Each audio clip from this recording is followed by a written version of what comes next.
the Director of Outreach for the Kingdom Fellowship Church. Good morning, everyone, and thank you for being at the Public Safety Committee. This is the first Public Safety Committee meeting we've had since we've started again, and it's the first one we've had by Zoom. So we appreciate everybody being here, and we appreciate everybody realizing there could and probably will be some technical glitches, and continue to work with us. For my colleagues, and I don't know how many other of our colleagues will be joining us, but for my colleagues on the committee, it's the same as we do for our regular council meetings. Please text me if you'd like to speak. And we're going to begin today. We have two topics. The first one is going to be to be briefed on the Office of the Inspector General's report about the overtime cost and redundancies in the Montgomery County Fire and Rescue Service budget. And the other is to review the proposed regulations and vote on the adopted schedule of fees for emergency medical services transport reimbursement program. The first one, we're going to ask Susan Farag to please lead us off, and we do, and I guess everyone is here. Megan Lamarzi, who's the Inspector General, Scott Goldstein, our Fire Chief, and I see his picture here of the Montgomery County Fire and Rescue Services, and Rachel Silberman of the Office of Management and Budget, OMB, is here as well. So with that, Ms. Farag, would you please begin? Good morning, everybody. As you mentioned, this is the OIG report on one component of fire overtime. As the committee knows, there have been some structural issues with fire overtime for several years, about 2 or 3 years. This primarily stems from the fact that several recruit classes have not been filled over the years, and County Stat has performed an analysis of what the department actually needs in order to eliminate overtime fully, and that would be an additional 180 positions. Of course, in public safety, any 24/7 public safety department, overtime is a critical component of service delivery. So eliminating overtime is not reasonable. The executive did add 20 positions in the FY20 budget, and they will show some impact on overtime reduction in the next fiscal year in FY21. There was also there was a recommendation of 21 paramedic training positions. Unfortunately, they were not able to be approved due to the continuity of services budget in the face of revenue projections due to COVID. This report, however, deals specifically with one component of that overtime, and that's EEO in the Diversity Office, which had 2 positions using overtime only to perform certain functions. And several complaints were made to the Inspector General's office. I will hand this over to the Inspector General right now, Megan Lamarzi, and she can go through her report, and then the Chief is prepared to give the committee an overview of what has been done and what needs to be done in the future. And Ms. Lamarzi has a PowerPoint, which I will share when she's ready. Okay. Ms. Lamarzi, please. Good morning, Mr. Katz. How are you? Good morning to members of the committee. Thank you for taking the time to have us here today to talk about this report. As you all know, we operate a hotline, and that hotline is available so that anyone in the county, any resident or any county employee or anyone who has concerns about how county government is running or has complaints can come forward and talk to us. And so this report really was born out of a number of complaints that we received on our hotline that were specifically focused on issues in fire and rescue's EEO and diversity office. And there were concerns regarding the overtime and the transparency in that office and what controls were in place to handle the amount of costs that were being attributed to programs that were being performed by individuals who had been detailed to the EEO office. And we have 5 findings. So if Susan will put up the beginning of the slideshow, I put together a number of slides just for ease of reference and to refer to with the findings that we made. The office has 5 findings in this report. They are dealing with the very high levels of overtime for a non-budgeted office. And the fact that that overtime exceeded any limits that were placed on it by the chief, and those overages then went on longer and further and were unchecked, and there was a lack of transparency in the office. And we talk a bit about how the work is duplicative with other offices and programs that are performing in the fire and rescue service. And then our last finding really has to do with social media websites in conformance with an administrative procedure, and is meant to also really be a notice to everyone in county government to be sure that those mechanisms are being administered in accordance with the administrative procedure.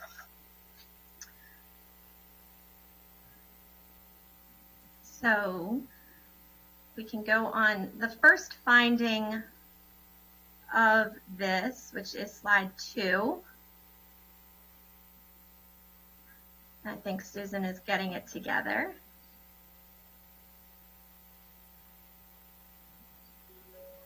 Our first finding was that there is a great deal of spending of tax dollars that didn't conform with county law and didn't conform with being sure that it was in a approved program. So our first findings states that approximately $900,000 of the FY19 overtime cost overruns in fire rescue were attributable to programs that were not included in the approved fire and rescue budget.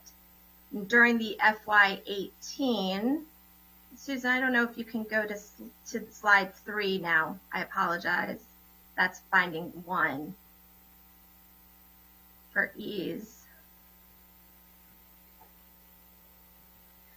But in FY18 budget season, Fire and Rescue actually requested an additional position for the EEO office, which was not appropriated. So our finding really does, our recommendation is that Fire and Rescue needs to seek approval through county appropriations process prior to committing resources for these programs that are not included in their budget, that there still is a requirement to spend tax dollars in an equitable and efficient way and to conform with county processes. If we go on to finding 2, and I don't have control, so Susan, if you're able to move forward to finding 2, and we did not practice. Yeah. I'm sorry, Megan. I see finding 2 on my screen, so I'm not sure why that's not showing up. Okay. Well, it says on my screen what we found, but you're looking for the screen, Megan, I'm assuming, that says recommendations, right? Yes, Mr. Katz, and our finding, and the 4th slide, I think, has a header of overtime limitations that were established by the chief and detail finding 2. And if we can't get it to work, that's no problem. I know the committee has the Yeah, we have the written, and it's on our website as well. But absolutely, Susan, are we able to? If not, we're gonna. I'm not sure what's going on because I see it and I thought I was sharing my screen. So Okay, all right. So we'll, these things have a mind of their own. We understand this technology stuff. Yeah. So, Ms. Lamarzi, if you could continue, please. not a problem. That's fine. Finding 2 deals with the limitations that were placed in terms of overtime. There we go. Yep. Finding 2 was that the EEO office routinely exceeded the overtime limitations that had been established by the chief. And we found that in 2018, the chief set a limit of 40 hours of overtime per pay period under the project code for EEO activities, and actually increased that limitation at one point. But the amount of overtime that was paid and charged continued to grow and exceeded those limits. And so our recommendation is that Fire and Rescue take steps to ensure that overtime is routinely reviewed and that any limitations that are in place are enforced, and that managers who approve excess overtime that carries over any limitations that have been set by the chief are held accountable. If we're going to set a limit, those limits need to be followed and implemented. Our third finding dealt with the transparency issue, which really was at the heart of many of the complaints that we received. We found that the EEO Diversity Office lacked transparency, particularly in the assignment of overtime, that we had complainants who described that office as having untouchable employees, that the use of overtime by those employees was akin to an overtime scam. What we found were that a small number of employees received most of those overtime hours, and that that overtime was not being scheduled through Telestaff, which is a program that the county has to help schedule overtime in a manner that is very transparent and is easily tracked. And so our recommendation is really that the fire service find a more transparent mechanism to make non-operational overtime opportunities available. If that's an email to everyone that says if you're interested in opportunities, if you're interested in community engagement overtime, it's open to anyone who's interested, so come forward. And the chief and I actually discussed that, and he did agree that that was something that could be accomplished in a better way and was something they were going to work on. Our fourth finding then focused really on all the other places and programs that we found in fire and rescue service and in county government that has the capacity to handle what the EEO Diversity Office employees who had been detailed to that office were handling, and that it was that office, EEO, was engaging in these activities that really overlapped a great deal with other offices and could have helped to reduce the amount of overtime that was being used. The Office of Investigative Programs in the Fire Service was also looking at some of the misconduct investigations. The Training Academy handles physical training programs. The recruitment section does recruitment and outreach and goes out into the community to encourage folks to join the fire service.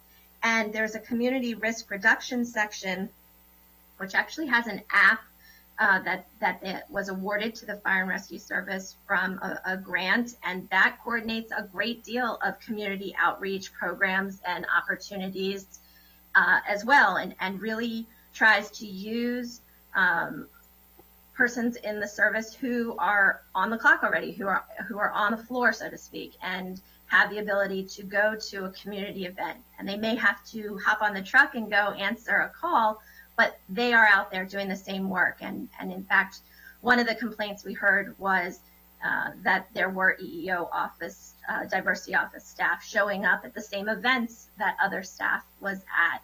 And that, again, is a duplication that could be reduced. And so we really have recommended that the fire service maximize the use of operational personnel that are already working on their regular shifts to perform a lot of the work that the EEO Diversity Office was doing, and that leveraging all of the resources that are available can help meet the goals that the office had and ensure that there is no duplication of efforts. And this app that the community risk reduction section has is really a great tool, and using technology to ensure that you're getting the best bang for the buck, so to speak, to make sure that there are a lot of opportunities and there's no duplication. That program is really a great resource that we recommend that the fire service explore more, because in the current fiscal landscape, this type of maximization of resources and using technology and stretching to be sure that we don't have a lot of overlap is really critical. And certainly when we're talking about overtime, which carries such a heavy cost, it really is the most efficient way to move forward. And then our last finding, again, is referring to social media. And we found that there were a number of websites and social media accounts that were out there for the EEO Diversity Office and the recruitment section that weren't in conformance with county administrative procedure. And obviously the key to social media is we want to be sure that it gives residents correct information, that it is being distributed in a lot of different formats, and above all else, we need to be sure that any of those social media sites that are out there for the different programs and departments of the county are protecting the reputation of the county. And so this certainly was an issue that we found in this specific office we were looking at, but I would suspect maybe one of those findings that could sort of apply across county government and maybe worth a look. And if I'm really going to take everything in our report, it boils down to the fire service has an overtime issue that everyone here is well aware of. They have had to use overtime to perform their operational duties, and that is to make sure that individual firefighters are available and ready to get out there when there's an emergency that requires attention, to fight a fire, to get to that crash and make sure everyone is safe and get them to the hospital if necessary. And if there's also a need to do these other activities like community engagement, to make sure that we're finding new ways to recruit members of the service, then perhaps the answer, though, is overtime need not be the rule, but really an exception to how those functions are achieved. And then you go a step further. If we're going to have to use overtime, then you need to set limits. And if you set those limits, you need to enforce those limits and hold people accountable, because otherwise you lack that transparency. And when you lack transparency in a government program, and you lack transparency in a fiscal program like this that really has a massive financial benefit to individuals and also has a high cost to other county resources and programs, you want to make sure that you avoid an appearance of impropriety. Having a system that does not show that it has limits and controls in it, that makes it a program and an opportunity that is susceptible to fraud. It is susceptible to waste and to abuse, and it is inefficient most of the time, and above all else, it becomes very costly. So those were the focuses, and really where it comes down to in what we hope that this report will help all of the policymakers in their decisions moving forward. Thank you. Ms. Frog, did you have anything else to add? I'm going to go to the chief next, but did you have anything else to add at this point? Not at this point. I think it's best to listen to the chief first, and then I have a few discussion issue questions that the committee might be interested in exploring. Okay. And we have some committee members, and Councilmember Rice has joined us as well. So we'll hear from them as in between. Chief Goldstein, did you want? I know you want to comment. Would you please comment? Good morning, folks. The audio working? My audio. Susan, there we go. Okay, good. Thanks. Good morning, Council President Katz, Vice President Hooker, and Mr. Abernaz, and IG Lamarzi. Thank you very much. As this opportunity to speak with you and support the Inspector General's report, as well as the opportunity to provide some clarity on elements within the report that are confusing. On the fire rescue EEO office and position and duties, that position for many years was filled by a mix of uniform and civilian personnel that obtained full-time duties elsewhere within the department, and the EEO function was their collateral. In 2015, the then EEO officer, the Investigator 3, the M3 and the Investigative Programs Office retired that's the impetus for me to reach out to Captain Kennedy and ask him to take on that EEO officer function. When he did that in 2015, it remained a collateral duty, operating 24 hours a week on riding apparatus and the other 24 hours a week in the office with community engagement and EEO functions. As the IG outlined in 2018, I did request positions for this unit. This was in conjunction with Chief Manger's restructure and redevelopment of his community engagement office. But I was unsuccessful in that. And I feel strongly that these positions and duties are critical to the fire service, and continued to support that work function. As times and budget constraints grew in efforts and activities to reduce the overtime for the unit, Captain Kennedy transitioned in 2018 to full-time for the EEO and community engagement office, which reduced the amount of overtime for the unit. And yes, it did expand the amount of backfill that was required, but that was spread amongst the many others within the department. The EEO activities of investigative and investigative processes ended in the spring of 2018 as that was transitioned back to the OHR EEO Compliance Division.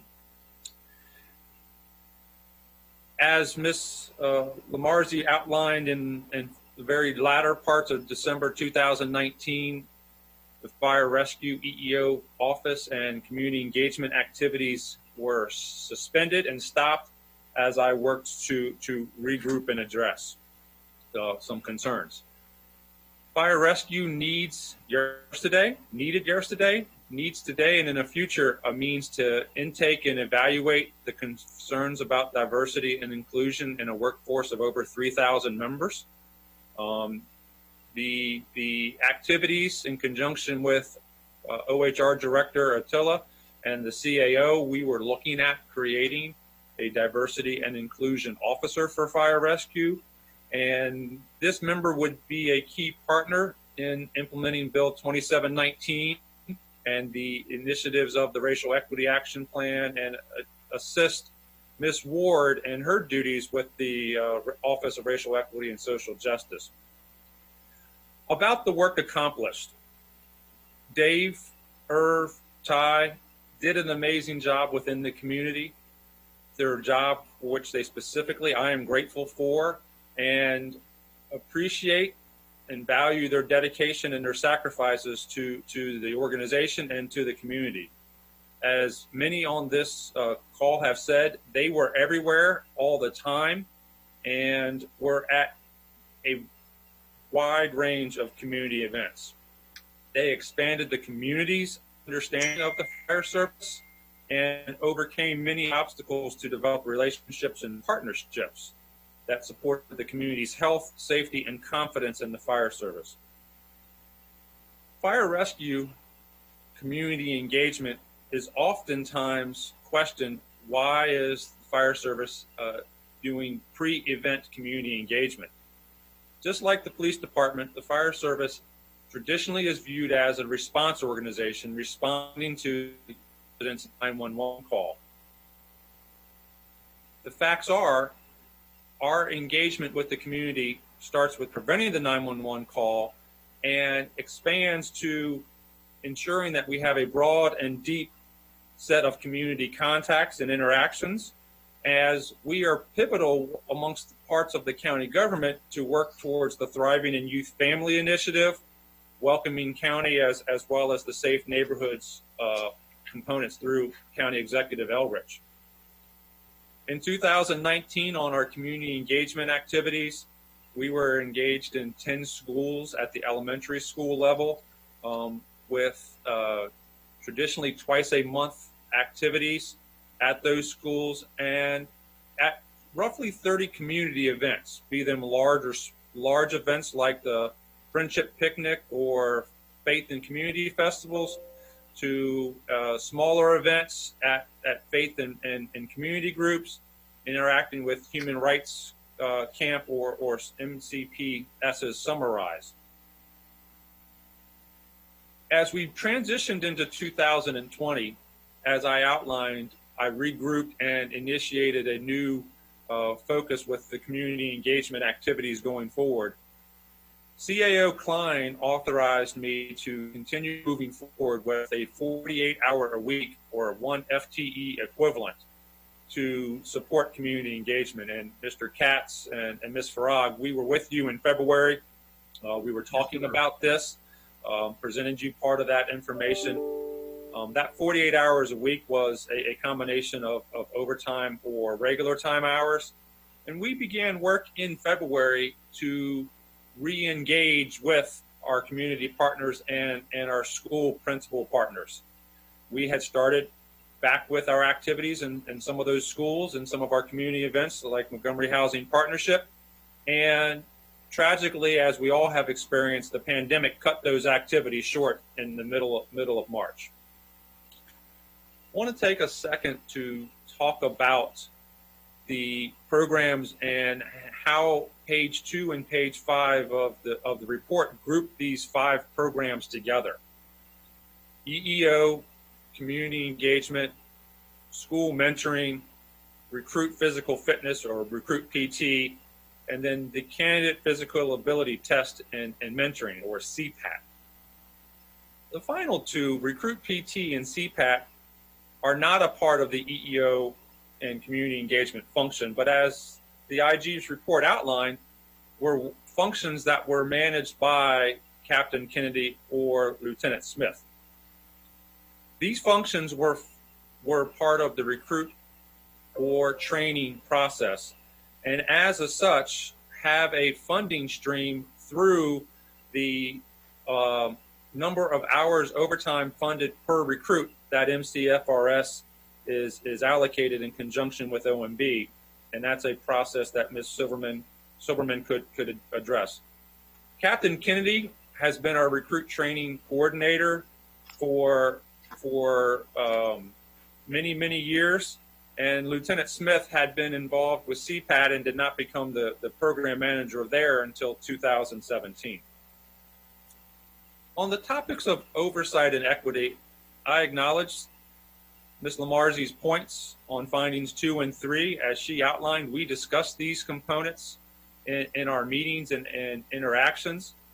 The occurrences of exceeding the per pay period limits is one where I failed to provide adequate oversight and routine balances to a unit that was reporting to me.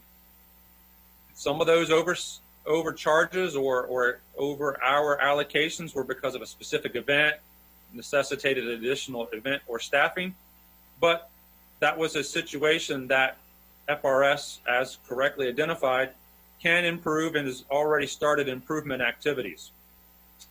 As we outlined, overtime is traditionally in fire rescue operational related field staffing and performed through telestaff. Each of the division chiefs has a means by which they approve overtime that's not operationally related prior to it being implemented or worked. And as of April 1st, and since that time following on, I've assigned an assistant chief to do a monthly check of those approved buckets of overtime compared to the actual Oracle information and ensure that those checks and balances are there.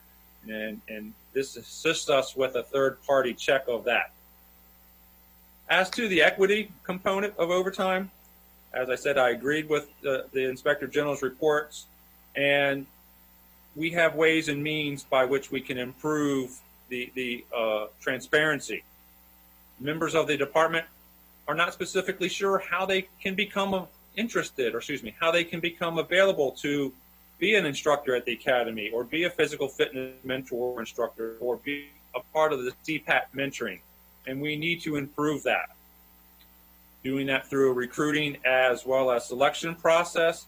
And as we outlined in our response, or Mr. Klein's response, one of the other units in administrative services ensures that they have a 25% new person involvement in their annual activities of promotional processes. So we're going to work on improving the awareness using probably a biannual activities, and improve and work towards having those being hired by telestaff.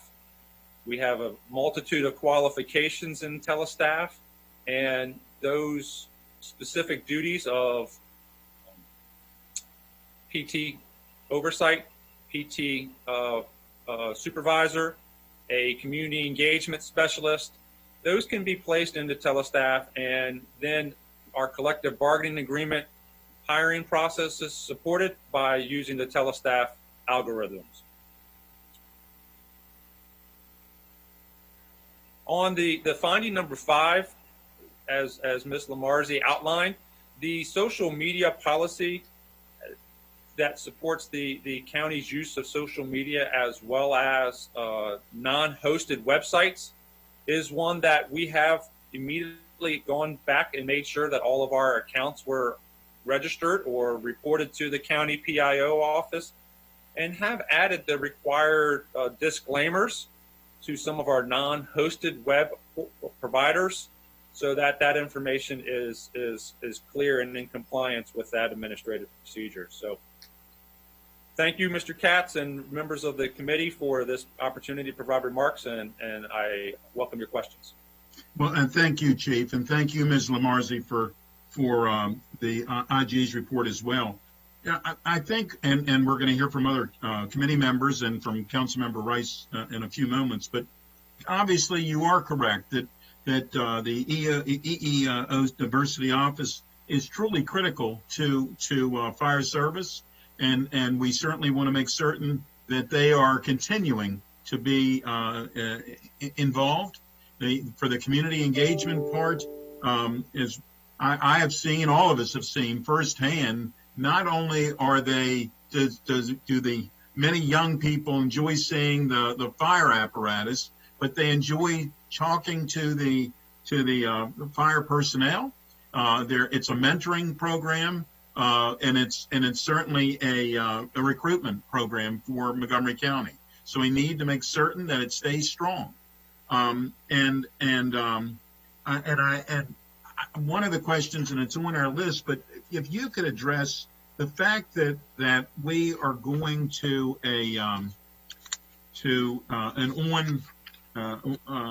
in-service or the on-duty staff is how it was written. The on-duty staff at fire stations, how is that to be at these various events? And obviously, if they get a call, if there's a need for a call, that personnel would have to leave the event. And I know that we have not had as many events because of COVID, but if that's the case, how is that working? And should that be something that, if we can change it, that we should be changing? It's a blended approach, absolutely. So the 37 fire stations across the county, those apparatus are critical, and naturally they're designated to be there because of the needs in that community. So if we're using a great example, which is the Fellowship Picnic in Wheaton Regional Park, large event that occurs that is in an area of the county which we have a high demand for service. We send the on-duty apparatus to that event. They frequently will be delayed in arrive after the set start time because they were on an event, may end up leaving and coming back, or leaving for an event and not be able to come back because of the complexity of the event. If that was the only resource that was attending that activity, we have created a bad presentation to that community event for fire rescue's lack of support of their activity. But if I were to take that unit and place them what is termed on a detail, i.e. they're unavailable to respond to an emergency incident, then that engine, EMS unit as an example, is unable to answer those community calls for 911 service in that greater Wheaton area. Sometimes we are able to do that with the workload as well as the call load, and sometimes we're not. So large scale events like that are best suited with a blended delivery, blended with on-duty resources and committed staff or overtime resources, because the staff resources will be there at the scheduled time and will be able to be present throughout the entire event. They want that continuity factor to be there. And if we're talking about an event that may be of a specific language or community or cultural background, if my first due piece of apparatus is comprising or staffed with a crew of 3 or 4 that unfortunately don't have Spanish speaking members a part of that, those 4 personnel will be at the event but don't help us focus to the community that we're striving to hit. So it's a blended approach is the best way. Okay, thank you. And I want to say very publicly that Captain Kennedy and Lieutenant Smith, and I can't remember everyone who was at these events, they always did a wonderful job, and I always saw so many young people come forward and chat with them and enjoy their company as well. And Councilmember Aubernoz, please. Thank you, Mr. President. So first, thank you, Ms. Lamarzi. This is an important report with a lot of important recommendations. I think that it is clear, as Chief mentioned, that there is some follow-up that will need to happen to tighten up what was there before. But Chief, I really want to thank you for that context. So in 2008, it's a little random, but in 2008, I participated in the Leadership Montgomery program, and one of the things you do is you spend the day at a firehouse. And I was warned in advance that it's you may or may not get any sort of excitement in terms of a response to a fire, and really enjoyed talking to the men and women that made up that team. But then we were called to a 2-alarm fire. And I'll never forget going like 85 miles per hour down 355 to Montgomery Village, completely overwhelmed and like thought I was going to throw up. And then we get there, and it was the middle of the night, and sure enough, there was a blaze in one of the garden apartments, and there were children, there were families, there was screaming, there was just a lot of anxiousness, and I was the only person that spoke Spanish on the unit that was responding, and there were a number of families that were asking questions, that were seeking some type of guidance. And the fire and rescue personnel were incredible, but they didn't speak Spanish. And so they actually had me translate back and forth between the residents that were there. And that has stuck with me for years. And I just happened to be there. And I'm not sure that my presence made a big difference, but these are life or death moments.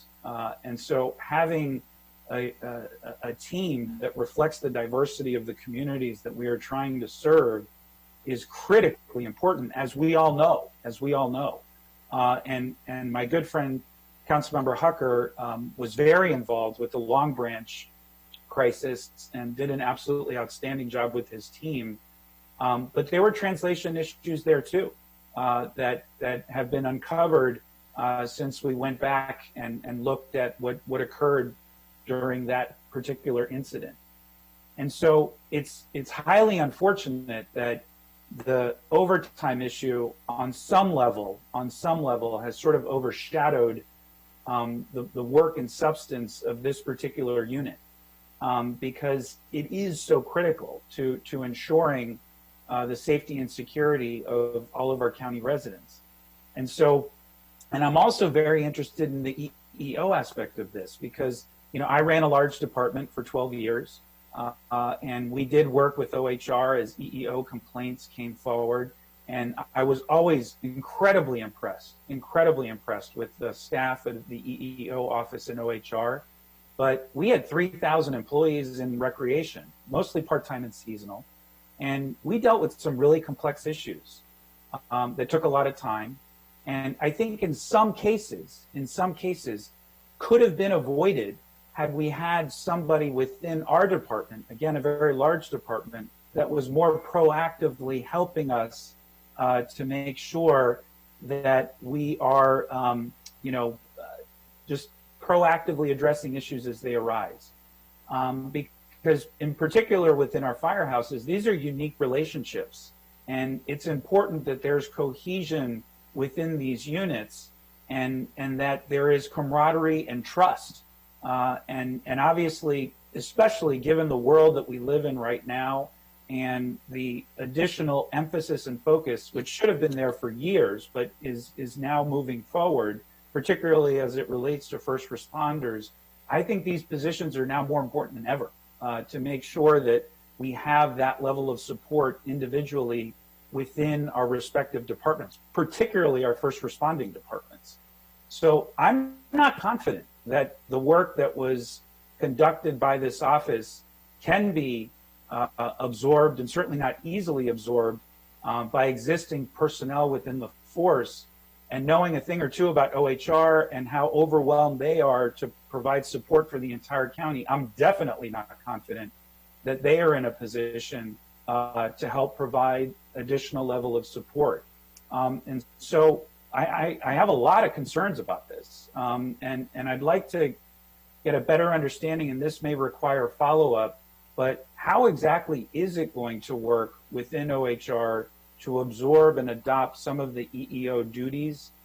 You mentioned, Chief Goldstein, that there's interest in adding a position that would be detailed specifically to fire and rescue. Where are we in that process? Did I hear that correctly? And what will that look like now and moving forward? That's my first question, and I have several more. So thank you for the recall and the support of the event you had, and the fire and your assistance on that. Very, very much appreciate the remarks as well as your help that day. The focus of my diversity and inclusion going forward, as you outlined with Rec Department and FRS, which has over 3,000 men and women. As an organization, over the last 5 years, we have had a high focus on EEO harassment and discrimination training, and the awareness, discussion, and dialogue within the organization. And as an organization with such a large depth of folks, career, volunteer, administrative, professional, and emergency responders, as we transitioned with OHR in the beginning parts of 18, my dialogue with Director Attila and the CAO is EEO investigations belong with the OHR office and the county attorney's office. My focus to my organization and to fire rescue is keeping us focused with training, awareness on how small decisions and small activities have an impact on our diversity and our racial equity. So that's my dialogue, and Bill 2719 just highlights how each department has a role going forward to adjust with our action plans. And as Tiffany outlined yesterday to a call, she's going to need a large team of people in the county government to enable activities moving forward. When that bill was initiated, and now in conjunction with, and as there is such a passion to address these issues again. So that person in fire rescue would again be a counselor, would not be an investigator, would not be someone who is receiving the complaints. Those by law go to a very specific activity.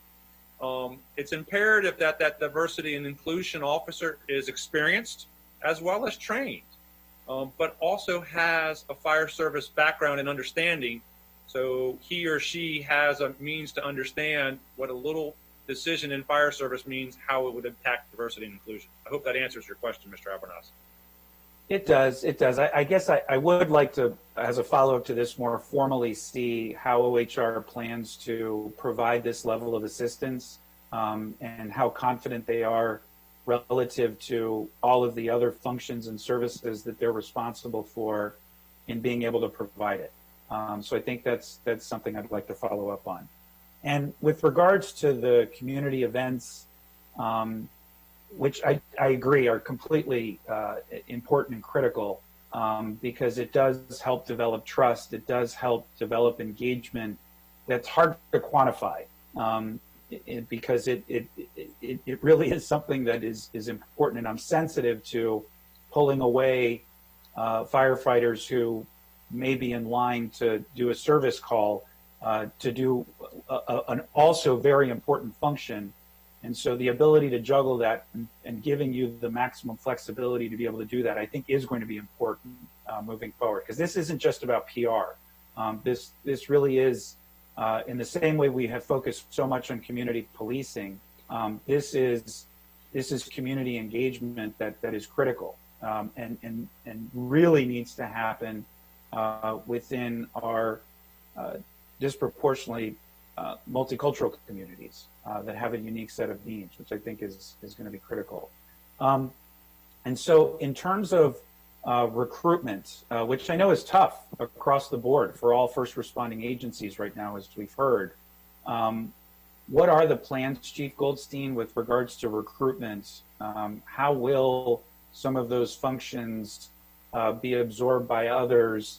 And are there other best practices that we may be able to draw from other departments that we've seen across the country that we may want to look at here in Montgomery County?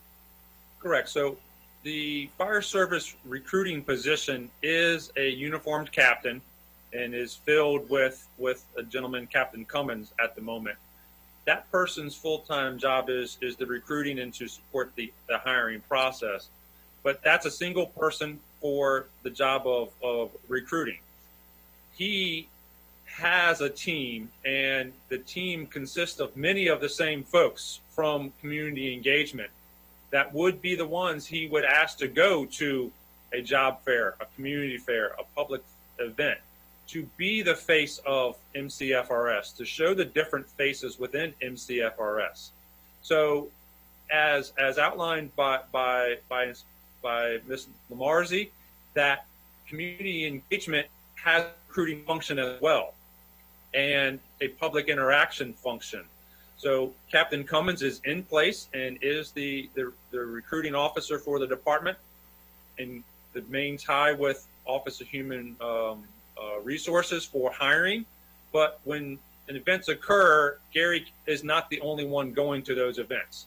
He has and pulls upon a team which has a lot of overlaps with the community engagement and teams. And we embrace that connections of having folks throughout the organization that have the desire, the passion, and the interest to be our ambassadors to the community.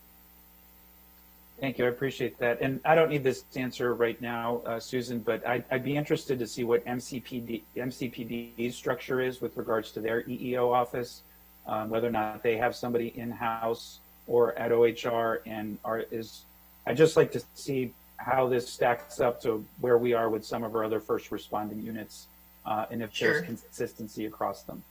I can get that information for you for all the departments that you have budgetary oversight for, like sheriff and all that too for you. Okay. That'd be really helpful.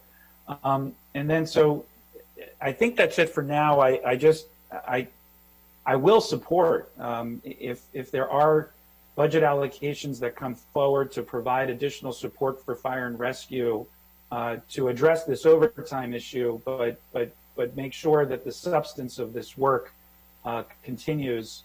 I think that's really important. So that's where I'm at for now. Thank you.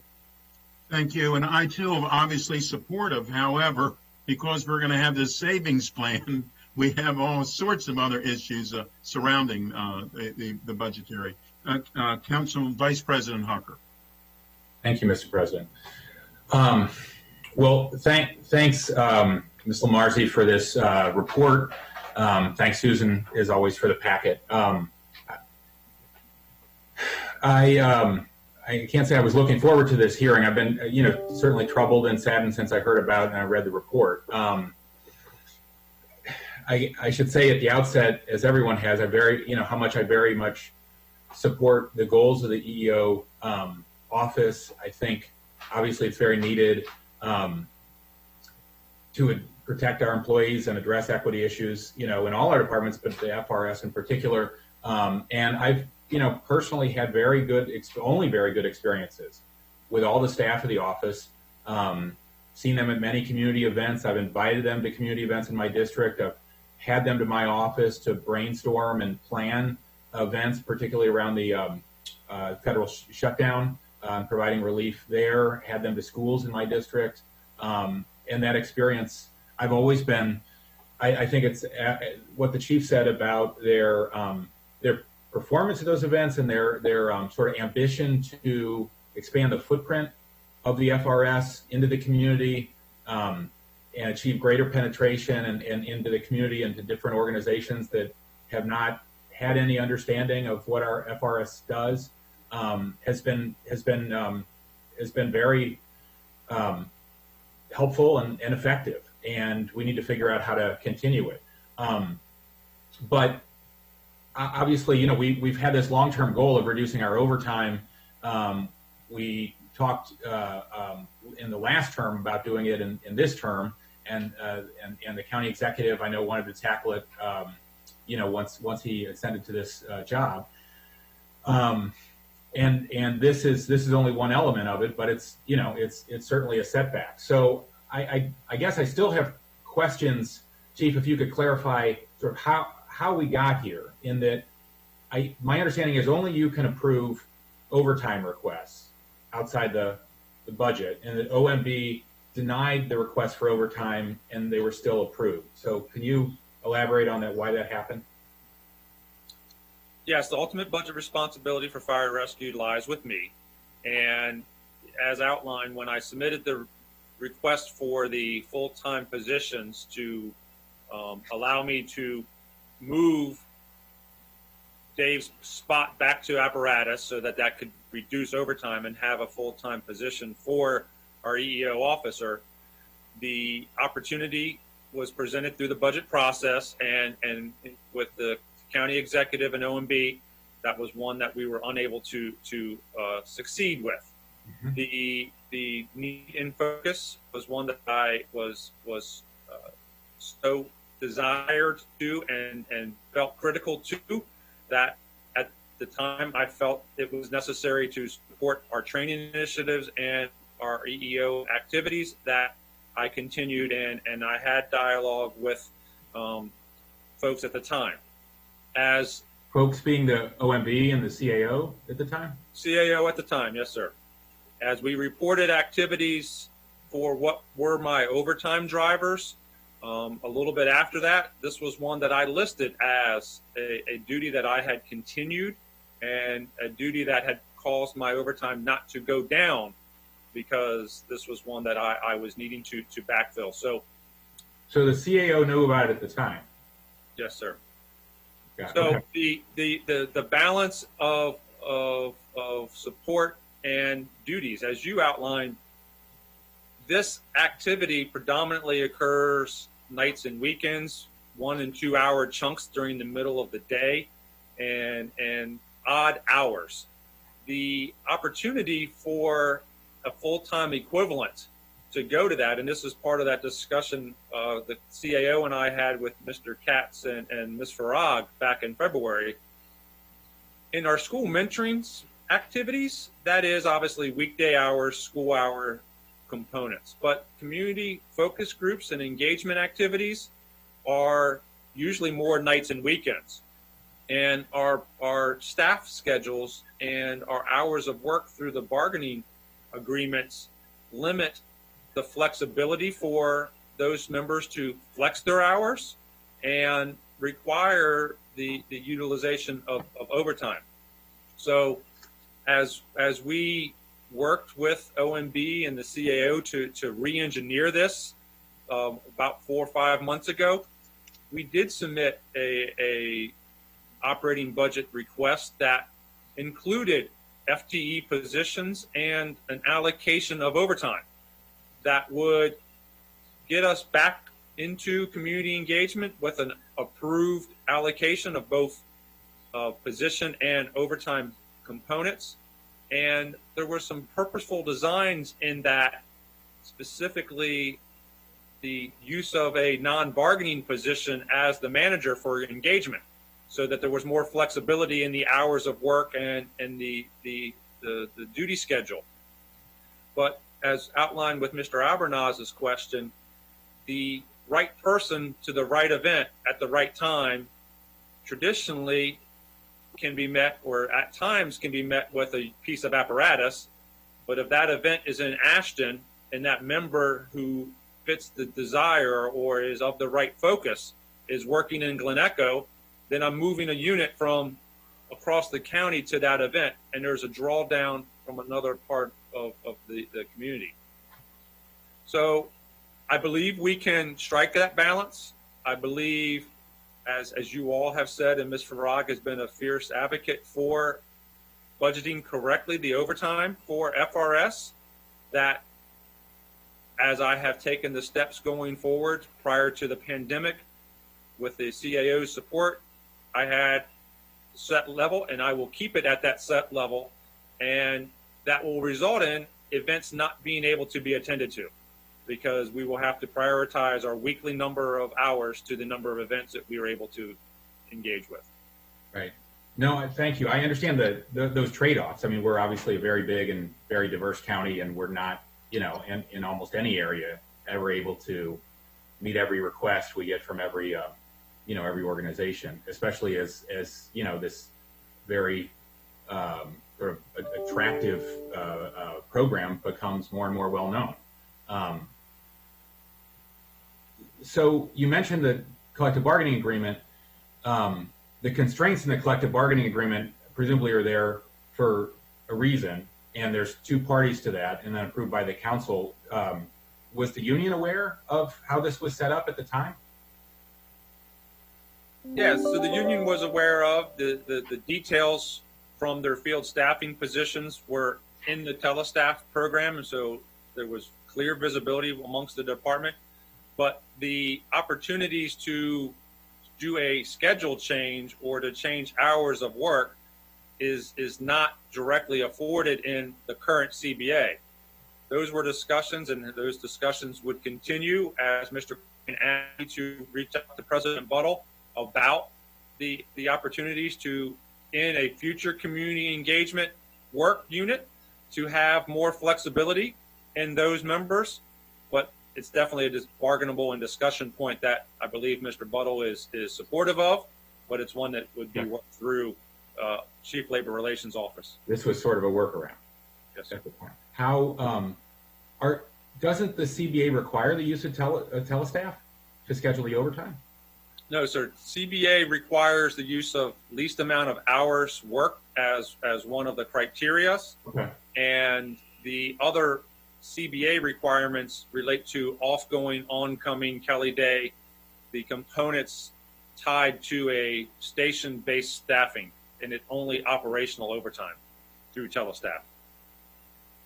So have you received complaints from any officers who were denied the overtime so that the overtime could be used by the members of the EEO office?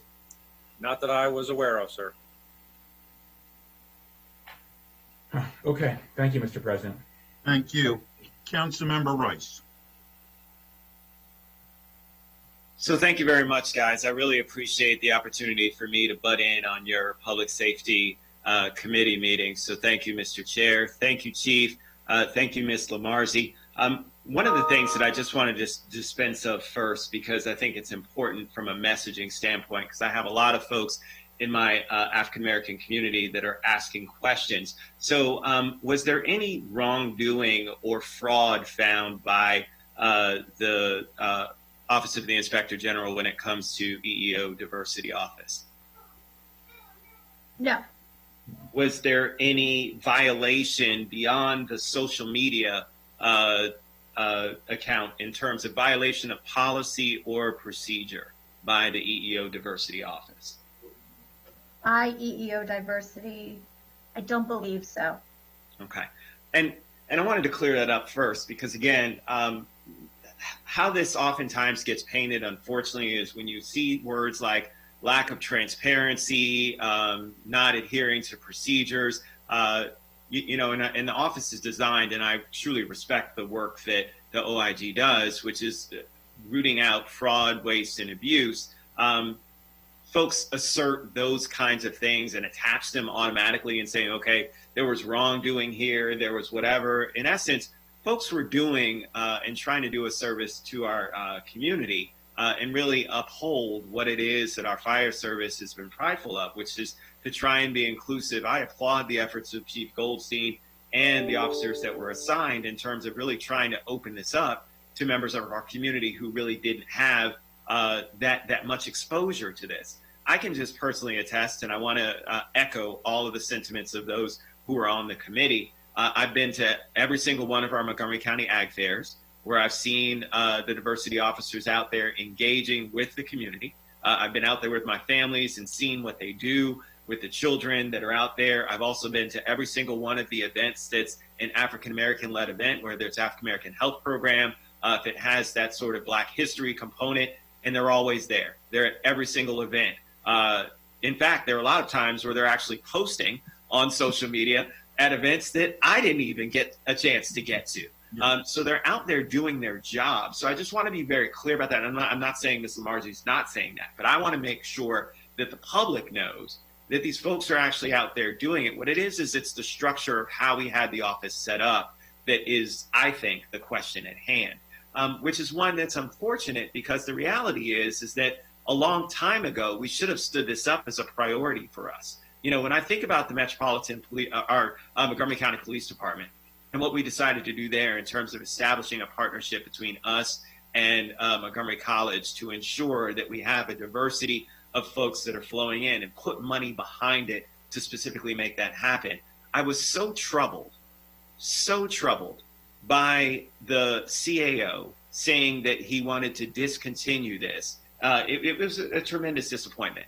It truly, truly was, and something that still I have tremendous issue with, because it says to me that somehow Montgomery County doesn't value diversity and doesn't think that these things are important in terms of diversifying our force. That is not the message that we want to send, and so I applaud Chief Goldstein in continuing to do a workaround until we could get this solved. I've talked to the chair about this before and talked about, I met with the members there and told them that, yes, while I am concerned about overtime, look, the reality is this: we've always had overtime problems in the fire department. Ever since I came on in 2010, I've been doing this for 10 years now. There hasn't been a single year where we haven't had an issue with overtime. So from that perspective, okay, I mean, that shouldn't guide us in terms of saying that, oh, well, this isn't worthwhile or isn't worthy.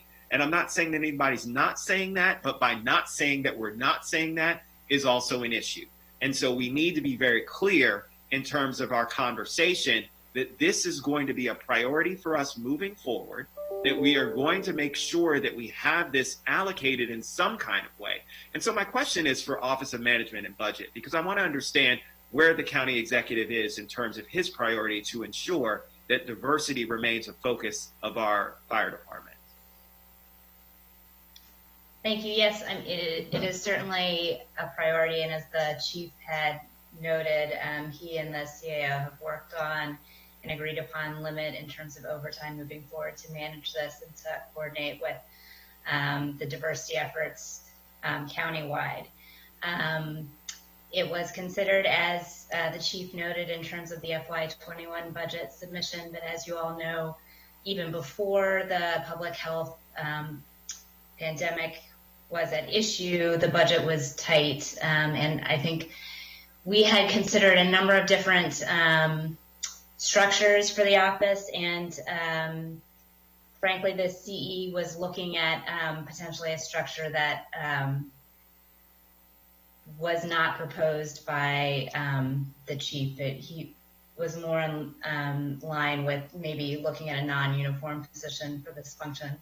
So while that is being worked out, and while we come to the appropriate staffing approach for this, I think the idea was that we would put it on hold in terms of allocating in the budget.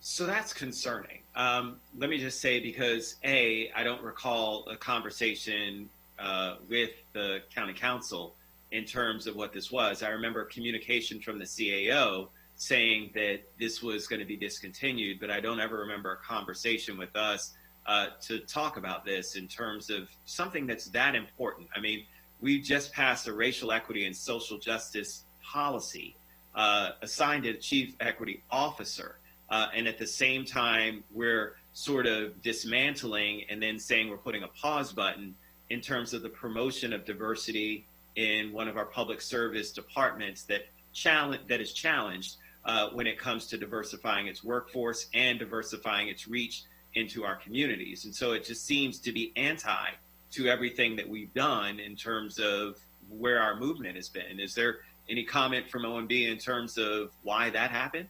I believe that the chief and the CAO did meet with Mr. Katz as they were rolling out some of these findings in February to talk about the proposal that would be put forward in terms of consideration for fiscal 21. Chief, do you want to talk to that point? Yeah. So, Mr. Rice, as Ms. Silberman outlines, myself and Mr. Klein were with Mr. Katz and Ms. Farag, talking about the planned change in community engagement and how that staffing was going to go forward. Mr. Katz gave us some concerns, as he already mentioned here, and we, Mr. Klein and I, had review and had a response for that. And then March hit us and the pandemic set in. That was on the community engagement staffing functions, and we've touched a good portion of those here in our dialogue. The diversity and inclusion position dialogue was not one that I had with Mr. Katz and staff. It was with Berke and Mr. Klein, where we were talking about scoping the position and having it correctly identified.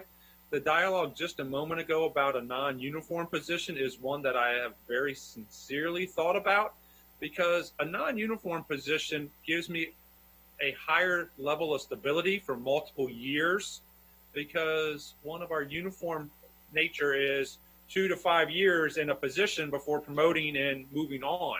And this isn't one of those units that would value a more stable position.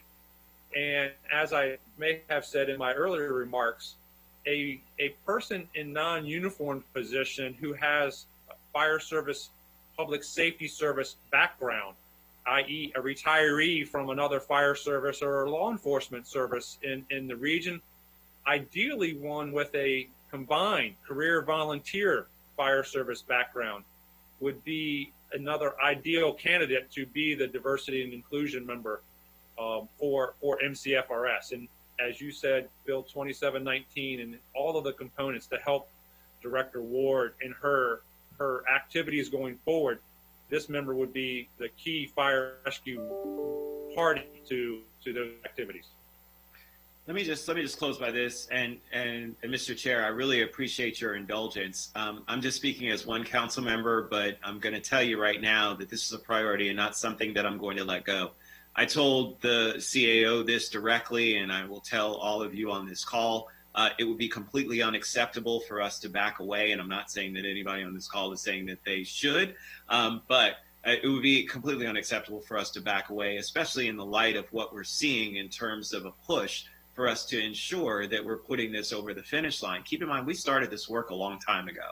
And Chief, I want to applaud you for working with Captain Kennedy and the others, Irvin, all of them, to really stand this up. You should be applauded, not kind of criticized for what you decided to do in terms of trying to achieve a balance between public safety and also ensuring that we promote racial equity and diversity and social inclusion in our community. That is to be commended, not to be criticized. So let me just say, from my perspective, that's a great thing. And if any way in which I would support spending additional dollars when it comes to overtime, that is one of the best ways to spend our money in overtime, is to do something like that to achieve our overall mission of something that we, the county, and our community feel is important and necessary. So from that perspective, I would raise my hand and support any kind of supplemental that would continue to support the work, whether the structure be one in which it's folks that are on the line and then also still in the community. I don't care as long as the work gets done, right? And so you, Mr. Chief, and budget have to work together to try and figure it out. But keep in mind, we'll be watching and ensuring that the mission remains the same. I want to see the same level of visibility that I saw before. I don't want to go to a fair and not see people of color that are out there that are outreaching to our community. I don't want to go to an African American Health Program event and not see folks there talking about the diversity that's necessary. I don't want to see a town hall, right, that the county council has where one of those folks isn't there, because that's what was there before. And so for us to go backwards from what we had would be a tremendous mistake and would also be a violation of the trust that we're trying to establish between us and our communities of color here in Montgomery County. So thank you very much, Mr. Chair. I appreciate it, and I yield back to you, sir. Well, thank you very much, Councilmember. And let me just say very clearly that I am in agreement with what you said. Now, you used a lot of double negatives, so some of them I couldn't follow, but I am in agreement with what you said, and I believe, candidly, in a lot of cases, and especially this one, there's the expression penny wise and pound foolish, and that's what we're doing. We need, there again, we need to get a handle on the money that we're spending. There's no question, but we have to do it wisely, and we have to do it so that the community itself is so very, very comfortable with what we're doing. Ms. Lamarzi, please. You are muted. Thank you. Okay. Thank you. I appreciate it. I just wanted to respond very briefly to a few things and be really clear. No one in my office, and not I or anyone else here, are saying that the outreach is not important, that it may not be a worthy place for the county to spend its money. What we are simply pointing out is that the decision to budget for more expenses for another employee, what the chief is proposing, perhaps a non-uniform individual who can devote their time exclusively to the outreach and engagement, probably will cost less than all of this overtime and be as effective, if not more effective. And so that is not at all what we're saying. The decision to budget for that, the decision to allocate the money, rests with, under the charter, you, and is not a decision that should be made by individuals throughout the county on what they want to do. That has to sort of, as you've rightly pointed out, there's a lot of give and take as you look through the budget. And those decisions just need to be done out in the sunshine, right? In a public setting, in the way that you do when there is an appropriation, for example, as Mr. Rice said. And the concerns that were brought to us were that this was a lot of overtime that was being offered only to a closed group. It was an opportunity that was given to a very small group of people, and it wasn't being done in an equitable fashion. And so that was part of what brought us forward. And I did hear Mr. Albernaz's concerns about the EEO function, and I know that that's an issue that's being addressed in a couple places in the county, as we pointed out in our most recent report as well. But I will also point out that this EEO office in Fire and Rescue was unable to give us metrics that substantiated the work that they were doing in that arena, if you will. They were certainly out in the community, but we were not able, though we requested it, to substantiate that. So thank you, Mr. Katz. Mr. Katz, if I could just please respond to one of the things that Ms. Lamarzi said, because I think it's incredibly important. Yes, I do agree on how those things got there. I will just say from my small take on talking to folks in the fire community, it was folks that were jealous of Black folks getting overtime. I'm just going to put it out there. And so that's what it was. And that's why people were complaining, because they saw all these Black guys that were getting overtime and they weren't getting it. And so that's the reason why I heard, again, I don't have any proof of it. I'm just passing along what I heard from folks who are on the force, who said that's the reason why this complaint came to bear to begin with, which again is one in which I find incredibly concerning. And so again, while we need to do our due diligence in OIG, and so I don't have any question or problem with the report, the impetus of the report also in my eyes is one that is also equally concerning, which is even more reason why we need to make sure we stand up this diversity office. Thank you. Ms. Farag, first off, I think we need to bring this back in the fall once we've gotten some additional information. And as I go through the various questions, I believe everything has been answered, but if you are not of that opinion, please let me know. I think that the committee has discussed all of these items that are listed, and I agree it would be helpful to the committee to bring this back in the fall, probably late fall, since we don't know what implications or impact COVID is going to continue to have on the department's ability to do any kind of community engagement and outreach. Also to look again and just to maybe delve into greater detail on the actual overtime oversight and the overtime, the equitable overtime availability to those who are qualified to actually perform the duties involved. And to the points earlier, and we're going to move on Right. to the next topic, but to the points earlier, I believe there is great support, depending on how our savings plan is going to work, but I believe there's great support to add additional funding for this area when and if we can afford to do it. So Yes, as the chief said, you know, I'd like to see the budget structured more accurately, that the positions and the functions that they want to do are actual permanent positions on their workforce. So if that's something that the committee and then therefore council can move toward in FY21, it would be helpful. I believe I'm getting an approval from the committee and an extra person as well. Let me just say that I can predict that Councilmember Rice might help us out on this one. So anyhow, thank you very much. Unless the committee members and Councilmember Rice have anything else to add, we are going to move on to the second topic, the last topic that we have this evening for the committee, this afternoon for the committee. Okay, thank you very much. Thank you, Mr. Rice. You're welcome to stay for this one too. The next one that we have is the schedule of fees, the adoption of the schedule of fees for the Emergency Medical Service Transport Reimbursement Program. I don't believe this one will be quite as in-depth as the other one, but Ms. Farag, if you would like to please explain it to us. Sure. These regulations would change the current fee schedule for the EMST fees that are charged. Again, fees are charged for ambulance service. Individual patients are not charged. It only is billed to insurance companies. The proposed rates here reflect a change in the Medicare reimbursement rate. And the regulation change also eliminates an ambulance inflation factor. Fire department and OMB are both here that have more additional in-depth knowledge of how this will affect them budgetarily, but the proposed fee schedule is expected to increase revenues by approximately $980,000, and that has been assumed in the approved FY21 budget. Expenditures will increase by approximately $92,000, and those expenditures include payment to the billing contractor and distributions to the local fire and rescue departments equal to 15% of the net revenues of the EMST fees. Okay. Chief Goldstein, did you have a comment?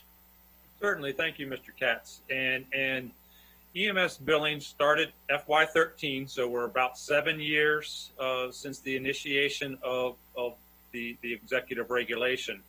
And it was about 6 to 9 months ago when our bill rates, our set fee schedule became surpassed by the Medicare allocations. And as outlined with this executive regulation draft, our goal here is to not adjust the fees on an annual basis, but to do it with anticipated increments so that we'd only address this in a 2 or 3 year cycle period. So these rates are raised to the point that it will allow us roughly 2 years of what we would track as the Medicare adjustments before we would need to come back to your body as a change, because any fee schedule is changed and managed by the council. The outlined in the packet, the roughly $900,000 additional revenue is what we would forecast will result from this change. And the one last statement is we could charge any amount we want, but traditionally and limited by the insurance is the Medicare rate, and most insurance companies pay that or just a tad more. So these fees are set to be just at a mark above the Medicare rate, because billing more in our soft billing style of system does not result in a larger revenue to the county. And if Bioden has anything as our EMS billing manager, she would be the SME to answer further follow-on questions. But thank you, Mr. Katz. Thank you. But let's be very clear. The first question is, what impact, if any, will this have on patients? And the answer is? Bioden? Yeah, thank you, President Katz. There will be no anticipated increase to impact on the patient. We only bill insurance companies, and we do not bill patients because most of our patients, over 90% of our patient body, are Montgomery County residents, and we do not bill our residents. So we do not anticipate any impact on patients. Thank you. And I think we need to be very clear on that. I mean, when this fee first came into existence, I candidly was very concerned that you would have a person, perhaps an older person, say, I can't afford to call an ambulance because I don't have the money. And it's my understanding we've had none of that, or very little of that, because a person who has called the ambulance never sees the bill. They never receive it. It goes to an insurance company or wherever it's going, but it doesn't go to the person that received the services. So that in itself is comforting.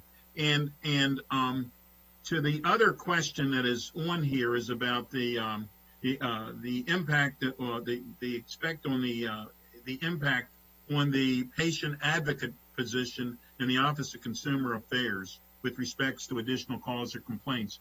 Ms. Farag, do we have an idea of how many we have had in the past? No, there were, I don't have exact numbers for you since it is housed in the Office of Consumer Protection. There were several the first year, but those have really died down. And the consumer advocate there can generally walk people through whatever. It's usually questions, not so much complaints, and they just don't understand the process. But I haven't heard of anything. It is something that I will monitor after if these regs do go into effect to see if there are any changes. But generally speaking, there are not that many complaints.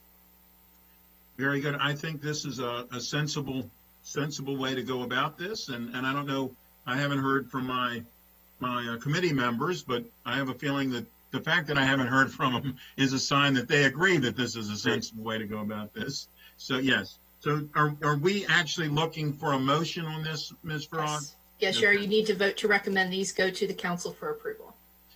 And they go to the members. It was made by Councilmember Vice President Hucker and seconded by Councilmember Albernaz. I'm asking. I only have one other person, so I needed you there, Gabe. All those in favor, please raise your hand, and that carries unanimously. Ms. Farag, do we have anything else today? Susan? Sorry.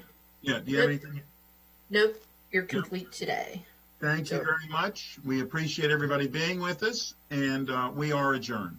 Thank you.